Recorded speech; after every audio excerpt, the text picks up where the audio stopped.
हे प्रभु मुझे अपनी चंगाई और शांति प्रदान कीजिए। प्रभु यीशु मैं तेरा हूँ, मैं आपको अपना मुक्तिदाता, चंगाई दाता, उद्धार करता और अपना रक्षक स्वीकार करता हूँ। हे यीशु तेरा लहू इस वेदी से मेरी ओर बहने दे। मैं तेरा लहू लेकर अपने सिर से लेकर पाँव की तलियों तक विलेपन करता हूँ, मेरे शरीर की नसों में, मेरे शरीर की हड्डियों में। हे प्रभु यीशु आपका पवित्र लहू बहने लगे, इन सूखी हड्डियों में जान आ जाए प्रभु। हे प्रभु इन सूखी नसों में जान आ जाए। आप में से जो लोग सर्वाइकल के रोग से पीड़ित हैं, ब्रेन ट्यूमर के रोग से पीड़ित हैं, रसौलियों की गांठों से पीड़ित हैं, लिपोमा की गांठों से पीड़ित हैं, सफ़ेद दाग जैसी भयानक बीमारियों से, लाइलाज शुगर की बीमारियों से, कैंसर, दमा, लीवर के रोग, पेट के रोग, एसिडिटी के रोगों से जो पीड़ित हैं, प्रभु यीशु का लहू अपने शरीर पर लेकर लगाना। विश्वास करना कि यीशु मसीह शारीरिक चंगाइयाँ प्रदान करता है। विश्वास करना कि उसने अंधों को आंखें दी। विश्वास करना कि उसने कोढ़ियों को शुद्ध किया। बाइबल हमें बताती उसने अर्धांग रोगी को चंगा किया, उसके पापों को माफ किया। प्रभु के सामने समर्पित हो जाना, प्रभु से कहना, प्रभु तेरी आत्मा का सामर्थ्य और तेरी महिमा मेरे शरीर में प्रकट होने दे। प्यारे भाई प्यारी बहन, ये आपकी चंगाई का समय है, आपके लिए अनुग्रह का समय है। वो सूखी हड्डियों में जान डालने वाला परमेश्वर है। उसके पवित्र नाम को जपते जाएं, उसके पवित्र नाम को सिमरते जाएं। प्यारे भाइयों और बहनों, वचन के द्वारा उसने उन सूखी हड्डियों को भविष्यवाणी की और उनमें जीवन आ गया। वो जीवन आप में आ जाए। प्यारे भाइयों और बहनों, प्रभु यीशु इन सूखी हड्डियों को फिर से तरोताज़ा करे, तरोताज़ा करे और इन हड्डियों में नई स्फूर्ति आने दे, नया मसा, नई आशीष वो भरने दे। हड्डियों में जा जो ना हो, यीशु का खून मांग ले। जो दुर्बल हैं, जो कमज़ोर हैं, जिनकी हड्डियां छीज रही हैं, गठिए के रोग से पीड़ित हैं और बोन मैरो के कैंसर से कोई है जो पीड़ित हैं, उसके लिए प्रार्थना करना। उसकी नसों में अभी और इसी वक्त प्रभु यीशु अपने लहू से उसे शुद्ध करे और उसे आशीष प्रदान करे। हड्डियों में जा जो ना हो, यीशु का खून मांग ले। जो दुर्बल है शरीर, गठिए से पीड़ित है, यूरिक एसिड से पीड़ित है, यीशु का लहू मांगना और आपके शरीर की हड्डियों में दौड़ने लगे, आपको शिफा प्रदान करे, आपको चंगा करे, आपकी हड्डियां नई बन जाए। हड्डियों में जा जो ना हो, यीशु का खून मांग ले। हड्डियों में जा जो ना हो, यीशु का खून मांग ले। दिल को सकून जो ना हो, यीशु का खून मांग ले। दिल को सुकून जो ना हो, यीशु का खून मांग ले। दर्द बयां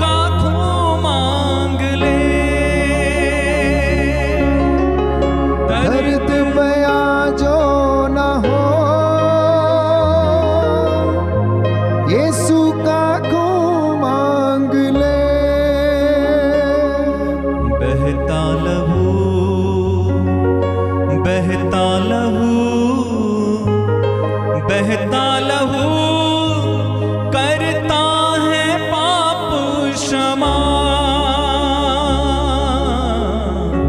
बहता लहू, बहता लहू, बहता लहू, बहता लहू करता है पाप क्षमा। तेरे लहू के वसीले हो गए पाप क्षमा, तेरी सलीब से यीशु पा गए रोगी शिफा। जी हाँ प्यारे भाई प्यारी बहन, यीशु की सलीब से जो लहू बह गया, रोगियों को चंगाई मिली, पापियों को शिफा मिली, और जो लोग अपदूतों से ग्रसित थे उन्हें आज़ादी मिली। सारी मानव जाति को पापों से शिफा मिली और उन्हें मुक्ति मिल गई। इसलिए हड्डियों में जान नहीं है तो यीशु का लहू मांगना, वो लहू जो शिफा देता है, वो लहू जो चंगा करता है। बाइबल कहती है तुम्हारा उद्धार किसी सोने चांदी की वस्तु से नहीं, परंतु ईसा मसीह के रक्त से आपका उद्धार हुआ। उसके लहू की कीमत पर आपका उद्धार हुआ। उसके लहू के द्वारा आप लोग खरीदे गए हैं। वो लहू आपकी हड्डियों को बल, आशीष, अनुग्रह, चंगाई और सामर्थ्य प्रदान करता है। बोलो आमीन, आमीन, हालेलुया, हालेलुया, हालेलुया, हालेलुया। हे प्रभु यीशु, हे प्रभु यीशु, आपके वचन के द्वारा, आपके वचन के द्वारा मेरे जीवन में, मेरे जीवन शांति में आ जाए। शांति आ जाए। आपके पवित्र लहू से, आपके पवित्र लहू से मेरे शरीर से, मेरे शरीर से हर प्रकार का दूषण, हर प्रकार का दूषण दूर हो जाए, दूर हो जाए। हे प्रभु यीशु, हे प्रभु यीशु, सारी अपवित्रता से सारी अपवित्रता मुझे से आजाद कीजिए। मुझे आजाद कीजिए। आमीन, आमीन, हालेलुया, हालेलुया, हालेलुया। हालेलुया। प्यारे भाई प्यारी बहन, मैं प्रार्थना करता हूँ इस वक्त जो संतानहीन दंपति हैं उन्हें संतान का वरदान मिले। जो कैंसर की बीमारी से पीड़ित हैं, ब्लड प्रेशर की बीमारी से पीड़ित हैं, लड़ाई झगड़े कर्ज की गंदी दुष्ट आत्मा से, पारिवारिक बंधनों से पीड़ित हैं, गूंगे बहरे की दुष्ट आत्मा, अपराध बोध की दुष्ट आत्मा, आत्मग्लानि की गंदी दुष्ट आत्मा से जो पीड़ित हैं, यीशु मसीह आज आप लोगों को आजाद करे। शरीर में सूजन, फलोपियन ट्यूब की सूजन, गर्भ के बंधन यीशु के नाम पर अभी और इसी वक्त टूटे और आप लोग आजाद हो जाएं। बोलो आमीन, आमीन। आपके शरीर का सुन्नपन, लकवा यीशु के पवित्र सामर्थी नाम से अभी और इसी वक्त ये बंधन टूटे और जल के राख हो जाए। बोलो आमीन, आमीन। मैं आपके शरीर से, आपके पूरे जीवन से हर प्रकार की गंदी दुष्ट आत्मा को डिस्कनेक्ट करता हूं। I claim the deliverance and healing in the name of Jesus. यीशु के नाम पर अभी और इसी वक्त आपको चंगाई मिले, छुटकारा मिले पुराने जीवन से, पुराने जीवन की निरर्थक जीवनचर्या से, बंधनों से आपको आजादी मिले। बोलिए आमीन, आमीन, hallelujah, hallelujah, hallelujah, hallelujah, hallelujah, hallelujah, hallelujah. Hallelujah. I bind every activity of Satan with your precious blood, Jesus. प्यारे भाई प्यारी बहन, यीशु मसीह के पवित्र सामर्थी लहू से शैतान की सारी दुरात्मा शक्तियों को, षड्यंत्रों को उसके लहू से बांधता हूं। बोलो आमीन, आमीन। हे प्रभु यीशु, अपने इन तमाम लोगों को अपने पवित्र लहू से मसा कर, इन्हें अनॉइंट कर, इनका अभिषेक कर। प्रभु ये तेरे चरणों में आए हैं, मैं इनके लिए प्रार्थना करता हूँ।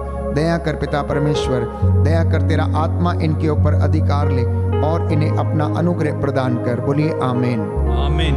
जो घुटना टेक सकते हैं टेक लें।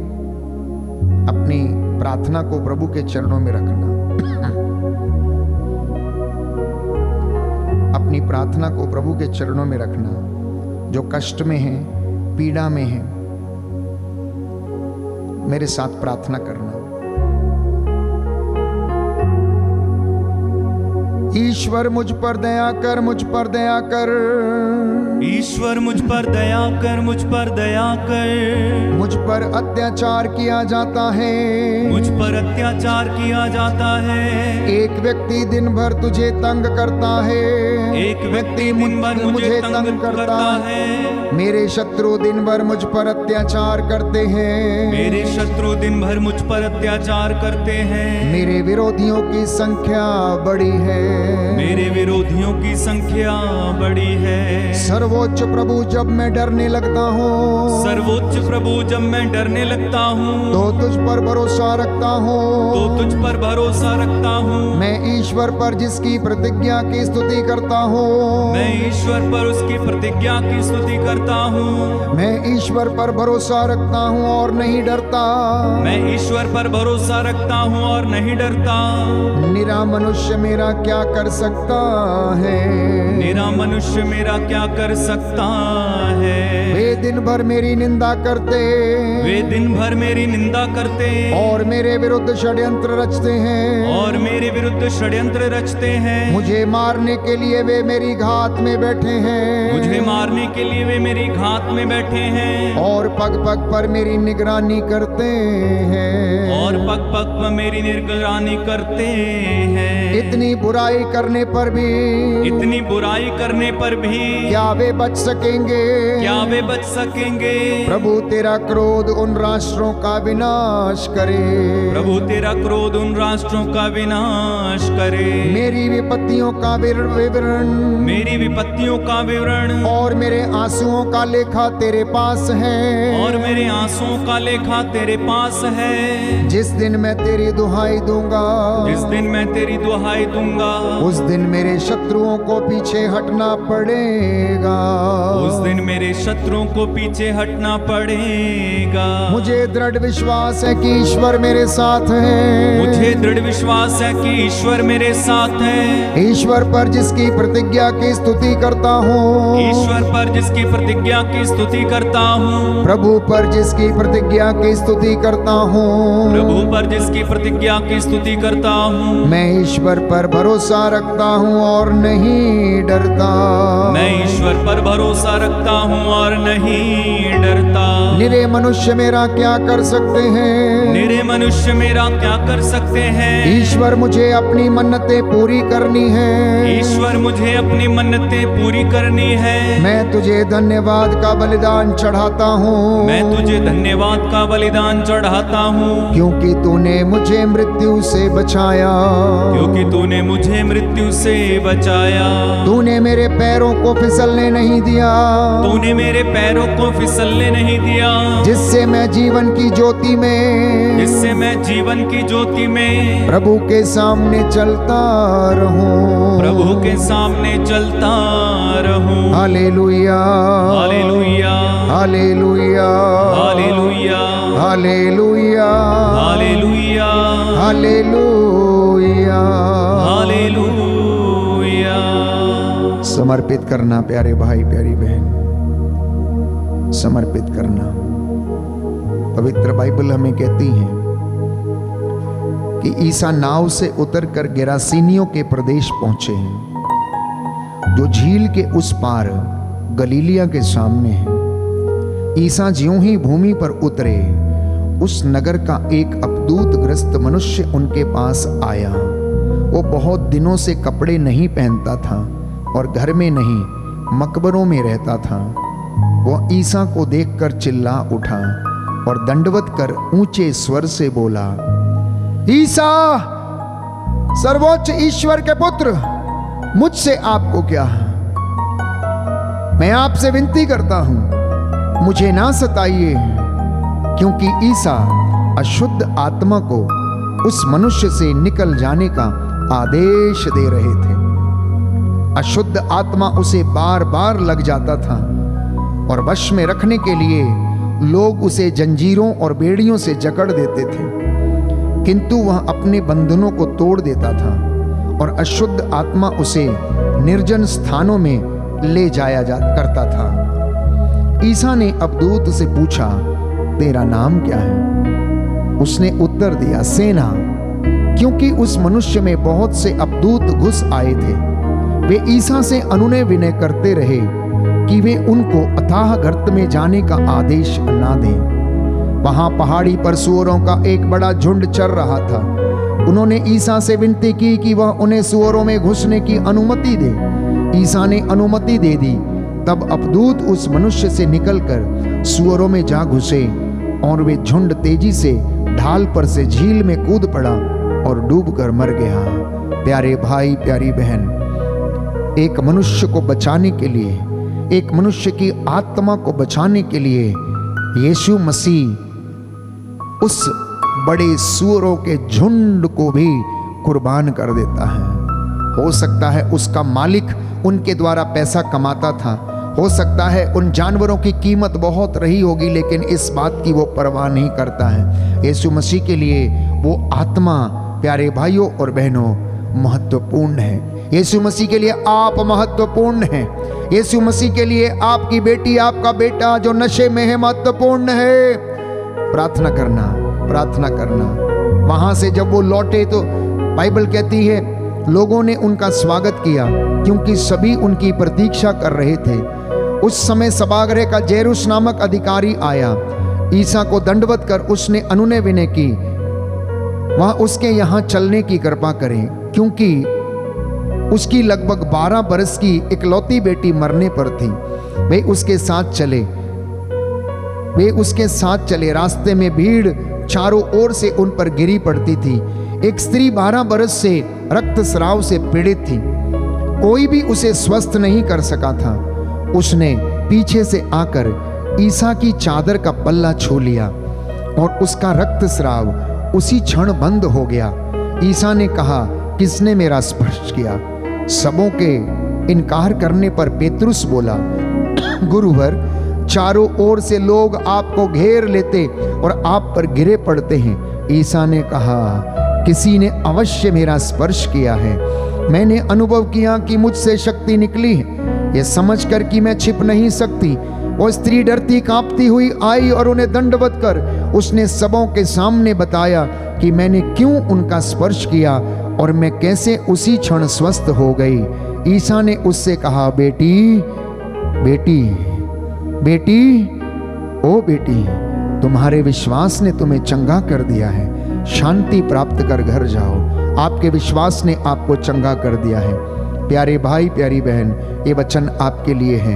आप में से जितनों ने विश्वास के साथ उसे पुकारा है, आप में से जितनों ने विश्वास के साथ उसकी दुहाई दी है, आप चंगे हो गए हैं, आप चंगे हो गए हैं। हम प्रभु का धन्यवाद करें। ये पवित्र अनुग्रह का समय है। प्यारे भाइयों और बहनों, ईसा नित्य प्रतिदिन सुबह से लेकर शाम तक लोगों को वचन सुनाते, संध्या के समय लोगों पर हाथ रखकर उन्हें चंगा करते थे। यह पवित्र समय है। Many of you are being healed right now. आप में से बहुत से लोग हैं जिन्हें प्रभु स्पर्श कर रहा है, जिन्हें सांत्वना दे रहा है, तसल्ली दे रहा है। आप में से बहुत से लोग हैं जिनके हृदय पर बड़े बड़े घाव हैं, चोटें लगी हुई हैं, जिंदगी में बड़ी कशमकश है, बहुत सारे सवाल हैं। प्रभु कहता है, बेटा, मुझ पर विश्वास कर, बेटी, चिंता न कर, मुझ पर विश्वास कर, मैं तुझे अपनी महिमा दिखाऊंगा। आइए इस वक्त हम बैठ जाएं। प्रभु की महिमा के लिए हम इस गीत को गाएं। प्रभु आपको अनुग्रह दे, आशीष दे, उसके प्रेम को अनुभव करें। प्यारे भाइयों और बहनों, उसका प्रेम इतना महान है, इतना गहरा है, कोई सीमा नहीं है। प्यारे भाइयों और बहनों, उसके प्रेम की लंबाई, चौड़ाई और गहराई हम इस पवित्र क्रूस पर देखते हैं। उसका प्रेम मेरे और आपके हृदयों को प्रेरित करता है। देखा मैंने क्रूस पे तेरा प्यार, देखा मैंने क्रूस तेरा प्यार, कुर्बानी तेरे जीवन की, कुर्बानी तेरे जीवन की। देखा मैंने क्रूस पे तेरा प्यार, देखा मैंने क्रूस पे तेरा प्यार, कुर्बानी तेरे जीवन की, कुर्बानी की। बदले में क्या दूंगा मैं अभी, जिंदगी देता हूँ तेरे लिए। बदले में क्या दूंगा मैं अभी, जिंदगी देता हूँ तेरे। दाहिना हाथ उठाकर, बदले में दाहिना हाथ उठाकर सभी लोग। क्या दूंगा मैं अभी, yes Lord, thank you Jesus. जिंदगी देता हूँ तेरे लिए। बदले में क्या दूंगा मैं अभी, जिंदगी देता हूँ तेरे लिए। देखा पावन घाव में तेरा प्यार, देखा पावन घावों में तेरा प्यार। चंगा करने की तेरी शक्ति को, चंगा करने की तेरी शक्ति को। देखा पावन घाव में तेरा प्यार, देखा पावन घावों में तेरा प्यार। चंगा करने की तेरी शक्ति को, चंगा करने की तेरी शक्ति को। बदले में क्या दूंगा मैं अभी, सदा याद करूंगा तेरे घाव को। बदले में क्या दूंगा मैं अभी, सदा याद करूंगा तेरे घाव को। बदले में क्या दूंगा मैं अभी, यस लॉर्ड, सदा याद करूंगा तेरे घाव को। बदले में क्या दूंगा मैं अभी, सदा याद करूंगा तेरे घाव को। तूने तोड़ा बदन हमारे लिए, तूने तोड़ा बदन हमारे लिए।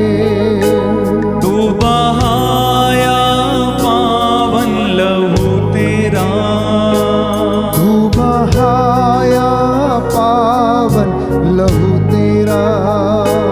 तूने तोड़ा बदन हमारे लिए, तूने तोड़ा बदन हमारे लिए।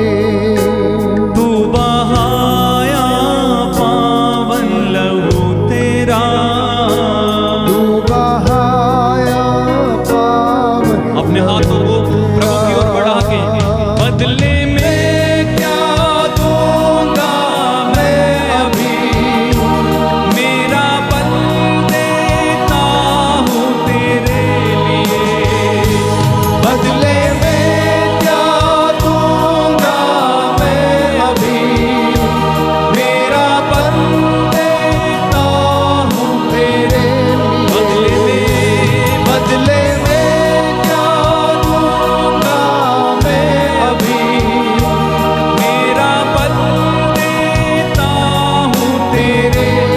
बदले में, बदले में क्या दूंगा मैं अभी, मेरा बल देता हूँ तेरे लिए। देखा मैंने क्रूस पे तेरा प्यार, देखा मैंने क्रूस पे तेरा प्यार। कुर्बानी तेरे जीवन की गाएं, कुर्बानी तेरे जीवन की। कुर्बानी तेरे जीवन की। कुर्बानी तेरे जीवन की। प्रभु कह रहा है, मैं तुम्हें चंगा करूंगा, मैं तुम्हारा घाव भर दूंगा। यह प्रभु की वाणी है, मैं उन्हें स्वास्थ्य प्रदान करूंगा। क्योंकि वो हमारे रोगों को अपने ऊपर लेता था, हमारे दुखों से लदा हुआ था, उसके द्वारा हमें शांति मिली और उसके घावों के द्वारा हम भले चंगे हो गए। इसलिए प्यारे भाइयों और बहनों, यिर्मयाह नबी के ग्रंथ अध्याय 33 पद संख्या 6 में हम पढ़ते हैं, अब मैं इसको स्वस्थ और चंगा कर दूंगा। अब मैं इसको स्वस्थ और चंगा कर दूंगा। मैं लोगों को चंगा करूंगा और उन्हें प्रचुर शांति और सुरक्षा प्रदान करूंगा। ये प्रभु का वादा है आपके लिए। इसलिए प्यारे भाइयों और बहनों, बाइबल हमें बताती है कि ईसा ने लोगों पर एक एक करके हाथ रखे और उन्हें चंगा किया। इसलिए यीशु कहता है, मैं तुमसे कहता हूं, चिंता मत करो, ना अपने जीवन निर्वाह की कि हम क्या खाएं और ना अपने शरीर की कि हम क्या पहने। क्या जीवन भोजन से बढ़कर नहीं और क्या शरीर कपड़े से बढ़कर नहीं? परंतु तुम लोग यदि पिता से जो कुछ भी मांगोगे तो वह तुम्हें प्रदान करेगा। प्रभु पर सदा भरोसा रखना, क्योंकि वही आपकी चिरस्थायी चट्टान है। प्यारे भाइयों और बहनों, नित्य प्रतिदिन उसे अपनी जिंदगी में सिमरते रहना। सबसे पहले यीशु ने कहा, ईश्वर के राज्य और उसकी धार्मिकता की खोज करना, बाकी की चीजें आपको यूं ही मिल जाएंगी। बाकी की चीजें आपको यूं ही मिल जाएंगी। प्रभु कहता, कल की चिंता मत करना, कल अपनी चिंता स्वयं कर लेगा। आज की मुसीबत आज के लिए काफी है। प्रभु कहता है निर्गमन ग्रंथ अध्याय 15 पद संख्या 26 और उससे आगे, मैं वो प्रभु हूं जो तुम्हें स्वस्थ करता है। बोलो आमीन, आमीन, आमीन, आमीन, हालेलुया, हालेलुया। हे प्रभु यीशु, हे प्रभु मैं यीशु, विश्वास करता मैं हूँ विश्वास करता हूँ आप वो प्रभु हैं आप वो प्रभु जो हैं मुझे चंगा करते जो हैं, मुझे चंगा करते जो हैं, मुझे स्वस्थ करते जो हैं। मुझे स्वस्थ करते हैं। Hallelujah, hallelujah. हे प्रभु ईश्वर, हे प्रभु ईश्वर, मैंने तुझे पुकारा मैंने तुझे और पुकारा तूने मुझे स्वास्थ्य प्रदान किया। और तूने मुझे स्वास्थ्य प्रदान किया। मैं विश्वास करता हूँ मैं विश्वास करता मैं चंगा हूँ, हो गया हूँ, मैं चंगा हो मैं गया, आजाद हो गया मैं हूँ। आजाद हो गया हूँ। आपने मुझे स्वस्थ कर दिया है। आपने मुझे स्वस्थ कर दिया है। Hallelujah, hallelujah. आप दुखों में आप दुखों मुझे में दिलासा देते हैं, मुझे दिलासा देते मेरे हैं। घावों पर मेरे घावों पट्टी पर बांधते हैं। पट्टी बांधते हैं। Hallelujah, hallelujah, hallelujah, hallelujah, hallelujah. Hallelujah. हे प्रभु यीशु, हे प्रभु यीशु, हे प्रभु यीशु, हे प्रभु यीशु, तेरी वाणी तेरी वाणी मधु से भी मीठी है। मधु से भी मीठी है। यह मुझे आनंद प्रदान करती है। यह मुझे आनंद प्रदान करती है। Hallelujah, hallelujah, hallelujah. हालेलुया। हे प्रभु यीशु, हे प्रभु यीशु, मैं आपको प्यार करता हूँ, मैं आपको प्यार करता हूँ। मैं वादा करता हूँ, मैं वादा करता हूँ, मैं आपकी शिक्षा पर चलूंगा। मैं आपकी शिक्षा पर चलूंगा। Hallelujah, hallelujah, hallelujah, hallelujah, hallelujah. Hallelujah. यीशु की स्तुति हो, यीशु की स्तुति हो, यीशु को धन्यवाद, यीशु को धन्यवाद, यीशु की आराधना हो, यीशु की आराधना यीशु हो, की महिमा हो, यीशु की महिमा यीशु हो, को धन्यवाद। यीशु को धन्यवाद।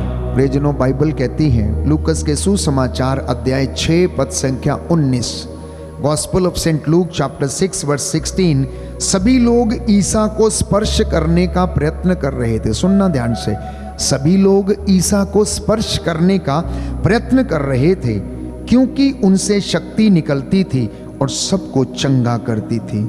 क्योंकि उनसे शक्ति निकलती थी और सबको चंगा करती थी। निरंतर आराधना करना, धन्यवाद देना, प्रभु से कहना, तू मेरा चरवाहा है, मुझे किसी बात की कमी नहीं है। तू मुझे हरे मैदानों में ले चलता है, हरी चराइयों में ले चलता है। मैं तेरा धन्यवाद करता हूँ, मैं जीवन भर तेरी कृपा से घिरा रहता हूँ। Hallelujah, hallelujah. आप में से जो लोग प्यारे भाइयों और बहनों शारीरिक चंगाइयों के लिए यहाँ पर आए थे, प्रभु कह रहा, बेटा बेटी, तेरे विश्वास ने तुझे चंगा किया है। शांति प्राप्त कर घर जा, शांति प्राप्त कर घर जा। इसलिए वादा करना कि प्रभु जो मुझे बल देता है, मैं तेरी सहायता से सब कुछ कर सकता हूँ, मैं सब कुछ कर सकता हूँ। थके मांदे और बोझ से दबे हुए लोगों, प्रभु कहता, तुम सब मेरे पास आओ, मैं तुम्हें विश्राम दूंगा, मैं तुम्हें विश्राम दूंगा। कुछ क्षण के लिए प्रभु की ओर दृष्टि लगाना, इस वेदी की ओर देखना, प्रभु यीशु को अपने जीवन में अनुभव करना, उसका सामर्थ आपकी जिंदगी में उतरे। मैं उसका दास आप लोगों को उसके पवित्र सामर्थी लहू से ब्लेस करता हूं। आपके जीवन से हर प्रकार का बंधन यीशु ने दूर किया है। ये अनुग्रह का समय है। The anointing is flowing from this altar. अभिषेक इस वेदी से आपकी ओर बह रहा। Receive receive it, receive it, receive करें।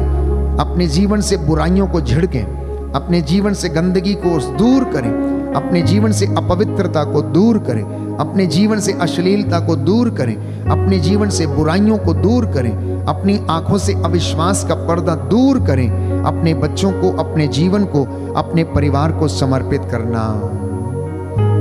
समर्पण का यह समय है। एक एक व्यक्ति समर्पित करे अपने परिवार को, अपने जीवन को, नाती पोतों को, अपने बच्चों को समर्पित करना।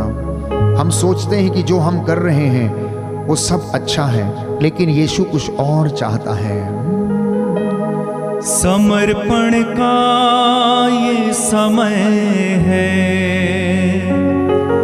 समर्पित करें जानो दिल को, जो भी चाहेंगे यीशु जी हमसे, हम चढ़ाएंगे सर्वस्व को। समर्पण का ये समय है, समर्पित करें जानो दिल से, जो भी चाहेंगे यीशु जी हमसे, हम चढ़ाएंगे सर्वस्व को। समर्पण का ये समय है, समर्पित करें जानो दिल को, जो भी चाहेंगे यीशु जी हमसे, हम चढ़ाएंगे सर्वस्व को। ऊंची आवाज से कहिए। समर्पण का ये समय है, समर्पित करें जानो दिल को, जो भी चाहेंगे यीशु जी हमसे, हम चढ़ाएंगे सर्वस्व को। समर्पण का ये समय है, समर्पित करें जानो दिल को, जो भी चाहेंगे यीशु जी हमसे, हम चढ़ाएंगे सर्वस्व को। समर्पित करते हुए कहिए। समर्पण का ये समय है, समर्पित करें जानो दिल को, जो भी चाहेंगे यीशु जी हमको, हम चढ़ाएंगे सर्वस्व को। मर्जी खुदा की जो तूने समझ किया, मर्जी खुदा की नहीं थी ये जान जरा, मर्जी खुदा की जो तूने समझ किया, मर्जी खुदा की नहीं थी ये जान जरा।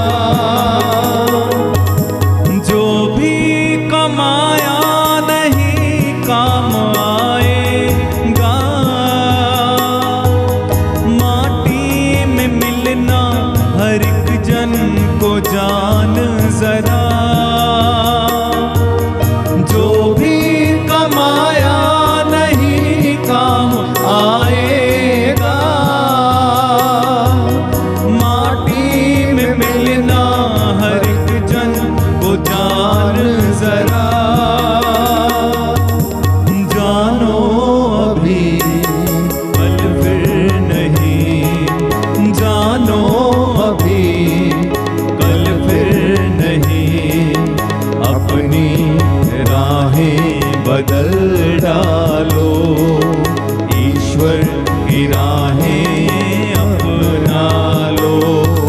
समर्पण का ये समय है, समर्पित करें जानो दिल को, जो भी चाहेंगे यीशु जी हमसे, हम चढ़ाएंगे सर्वस्व को।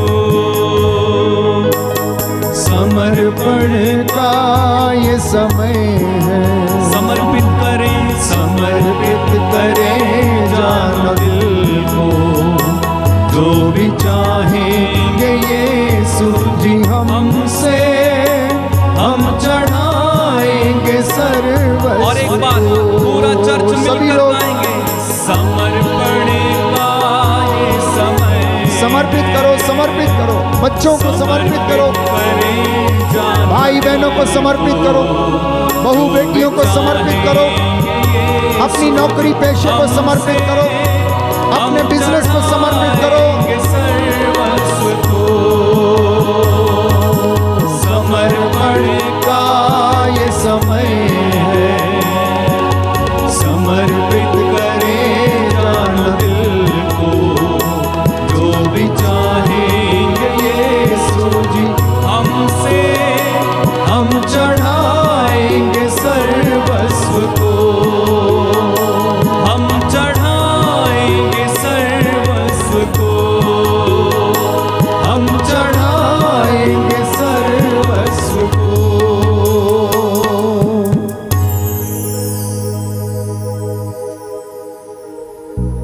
प्रभु आपसे वादा करता है, मेरे बच्चे, तेरा कोई अनिष्ट नहीं होगा, महामारी तेरे घर के निकट नहीं आएगी।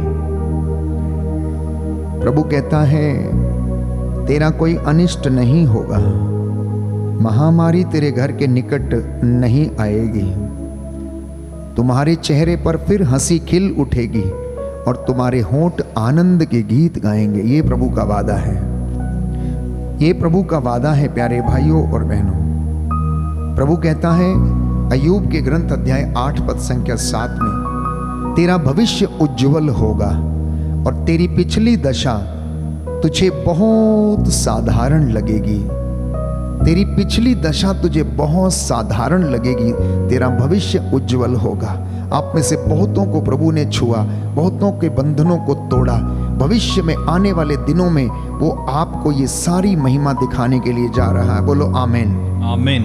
लेकिन इसी के साथ प्यारे भाइयों और बहनों, प्रभु कहता है कि तू मेरे साथ रहे और मैं तेरे साथ हमेशा रहूंगा। तू ईमानदारी और वफादारी का पट्टा अपने गले में पहन। तू ईमानदारी का और वफादारी का पट्टा अपने गले में पहन। तू मेरे पास आ और मैं तुझ पर आशीष की वर्षा करूंगा। इसलिए प्यारे भाइयों और बहनों, प्रभु के इन वचनों को सुनकर अपने आप को समर्पित करना। उसने आपको छुआ और स्पर्श किया है, अब उसका धन्यवाद करना। प्रभु कहता है, जो मुझे धन्यवाद का बलिदान चढ़ाता वही मेरा सम्मान करता है। जो सदाचारी है उसे ईश्वर के मुक्ति विधान के दर्शन होंगे। इसलिए प्रतिदिन प्रभु को धन्यवाद देना और करुणा के गीत गाते रहना, उसकी महिमा के गीत गाते रहना। अपनी आत्मा से कहना कि मेरी आत्मा प्रभु की स्तुति कर। उसका एक भी वरदान कभी ना भूला। अपने अंतरतम से कहना कि मेरे अंतरतम उसके पवित्र नाम की स्तुति कर, और नित्य प्रतिदिन उसकी बलि वेदी पर समर्पित होना। घुटने टेकना प्यारे भाई प्यारी बहन, धन्यवाद देते हुए प्रभु की महिमा करते हुए सारा आदर सारी महिमा उसे समर्पित करना। घुटने टेके हम प्रभु के आशीर्वाद को ग्रहण करेंगे। इस पवित्र संस्कार की आशीष को हम लोग ग्रहण करेंगे।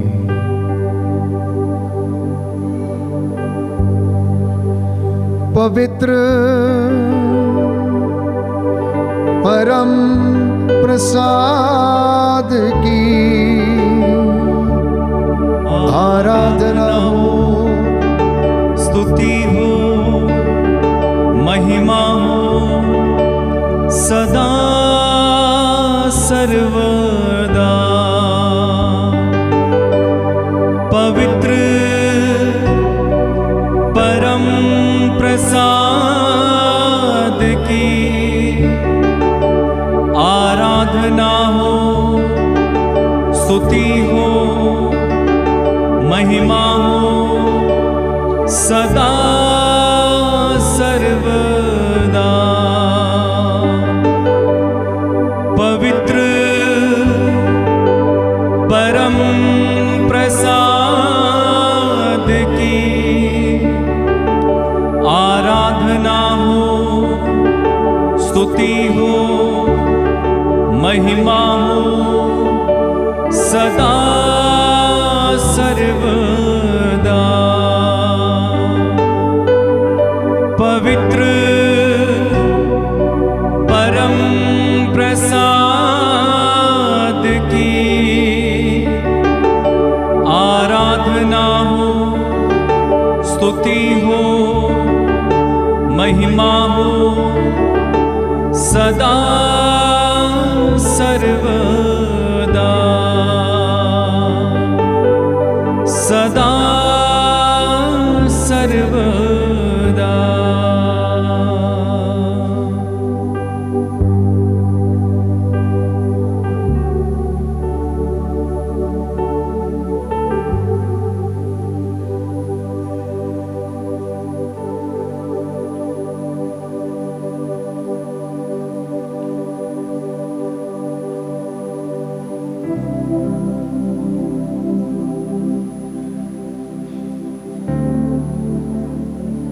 सर झुकाएं।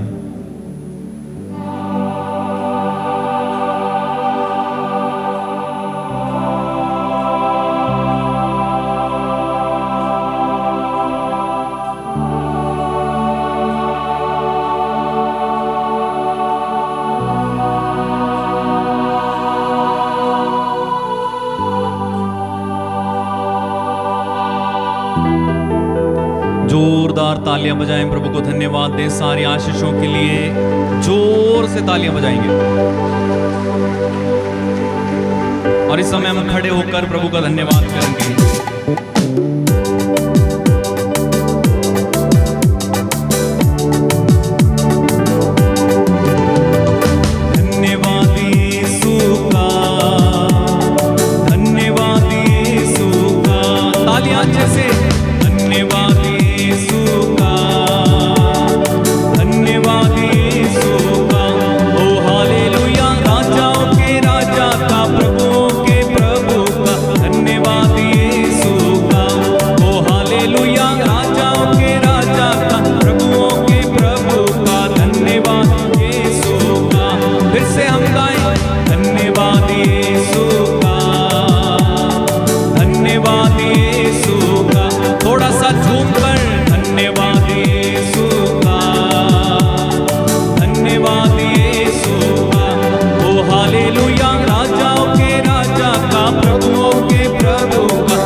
मने डोंगा में जात रहे आंधी तूफान आएला जेकन तुर चला मने डोंगा में जात रहे आंधी तूफान आएला संकट के समय में शांति देवेला प्रभु तो लेके चला संकट के समय में शांति देवेला प्रभु तो एक साथ जीवन रूपी मोर डोंगा आहे पाप रूपी समुद्र माथे जीवन रूपी मोर डोंगा आहे पाप रूपी समुद्र माथे अच्छे से हिलेला डोलेला डर लगेला प्रभु तो लेके पीछे वाले हिलेला डोलेला डर लगेला प्रभु तो जीवन रूपी मोर डोंगा आहे पाप रूपी समुद्र माथे गाओ जीवन रूपी मोर डोंगा आहे पाप रूपी समुद्र माथे थोड़ा हिल के हिलेला डोलेला डर लगेला प्रभु तो लेके चला हिलेला डोलेला डर लगेला प्रभु तो लेके चला प्रभु तो लेके चला बोलो प्रभु यीशु मसीह के नाम की, बोलो प्रभु यीशु मसीह के नाम की। सबको जय यीशु की।